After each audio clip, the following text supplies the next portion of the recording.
Mamamay! Huwag ka lalapit, ka lang.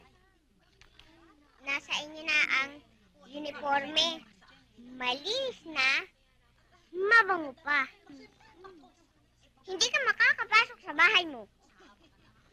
Paano hindi makakapasok sa bahay namin? Eh, bahay ko yun. Nasa akin ang susi. Hindi. Agis mo. Mm. Huwag ka lalapit, ha? Naku, huwag kang lalapit!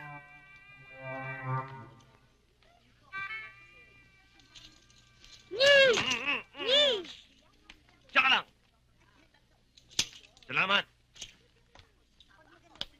Wala sa inyo si Ginny sa bahay niyo.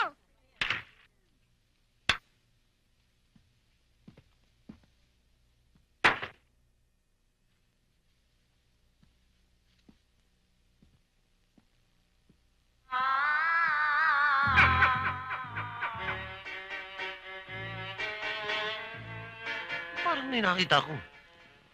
Nagluluksang sa lagopang. Oh. Hi! Sino ka? Ako? Ako si Cassandra. Cassandra Crossing. Just call me Casey for short. Paano ka nakapasok dito? Oh, it doesn't matter.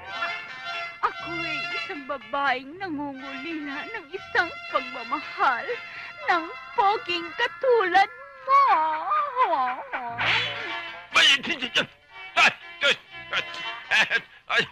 Makakalayas ka na.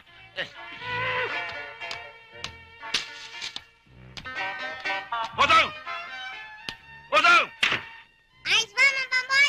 Ikaw talagang bata ka. Ha?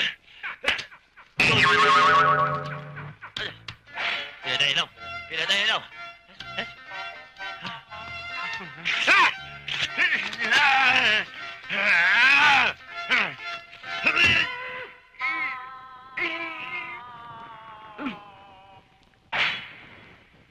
Bakit, Pamboy? Nainitan ka? Saan gusto mong basahan? Gamitin mo, oh. Malinis yan. Sige, Pamboy! Pareho lang. Ito hong anak niyo medyo nasasabi to sa gang sa eskwelahan na kung tawagin namin teacher's enemy number 1. Teacher's enemy number 1? Ah, Walang iya ka. Nung nag-aaral ako, teacher's pet ako. Pagkatapos ikaw, teacher's enemy number 1, walang Principal, sorry. Nabigla lang ho ako. Pasensya na ho kayo. It's alright. Ano pa hong kawalang yan ang ginagawa nito sa eskwela? Yun nga ho, medyo nahuhuli ho itong anak niyo sa pangungopia sa examination. Nangongopya ka pa. Walang iya ka. Principal, sorry It's ho. alright. Sorry ho. It's alright. It's alright. Eto ang tatandaan mo. Mula ngayon, pagkagaling mo sa eskwela, tutuloy ka dito sa bahay. Mag-aaral ka ng leksyon. Walang barka-barkada. Dad, unfair naman yun. Yung bata ba kayo, hindi ba kayo nagbabarkada? Abat pilosopo ka. Ay, ko! Principal, pasensya na po kayo. Sorry ho. It's alright. It's alright. Sa home visit ko pala dito sa inyo, madidisgrasya ako. Disgrasya? Totoo yan sinasabi ninyo. Alam mo nyo, ang disgrasya, kahit kanino, bigla na lamang nangyayari. Nga ho, nangyari na Pero merong remedyo dyan. Hindi nyo na itatanong Insurance agent ho ako. Dad, kailangan niyo pa ba ako dito? Hindi na. Sige, bumarkada ka na. Meron akong kliyente rito. Thank you. Alam mo nyo yung bagay sa inyo? Yung tinatawag na double indemnity. Double indemnity? Okay ho ba yun? Abay, okay yun. Pag namatay ka, doble ang bayad. Na makukuha ko? Ng pamilya mo.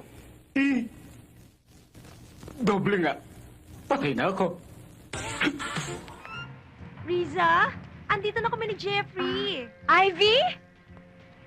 Riza! Miss na kita. Hello. Nakita na naman ang dalawang mag-best friend. Alam mo, Riz, hindi ko nga alam kung sino mas mahal mo. Itong best friend mo, o ako, yung boyfriend mo. Ikaw Siyempre naman. both, di ba? Iba't ibang klase naman ng pagmamahal.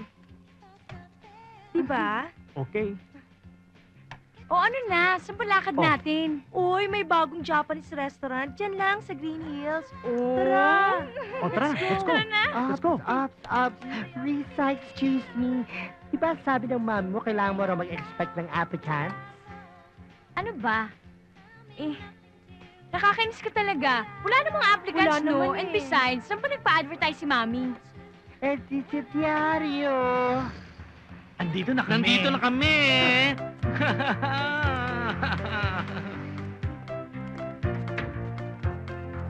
Dito na nga. Hi. Ano nga palang pangalan nyo? Ako nga pala si Tirso at siya si Boyon. Please. Old names namin yon, Baduy yon. Now you can call me Vicky and you can call her Trisha. Anyway, mga hairdressers ba talaga kayo? Of course. Experience na ba kayo? Sure. Sure? Mhm. O ano naman ang mga specialties ninyo? All the way. Oh. Okay, good. O ano, tanggap na kayo at pwede na kayo mag-umpisa, okay? Thank you. Tara na. Thank you. O ikaw ay nakabili na ako ng mabilis ha. Thank you. Tara na, bye! Bye. Bye. Hinamig ko yung bottle mo, mami. Funny, Chewbacca. Ang cute niya, no? Cute. Cute. Kakatakot. Nakakatakot.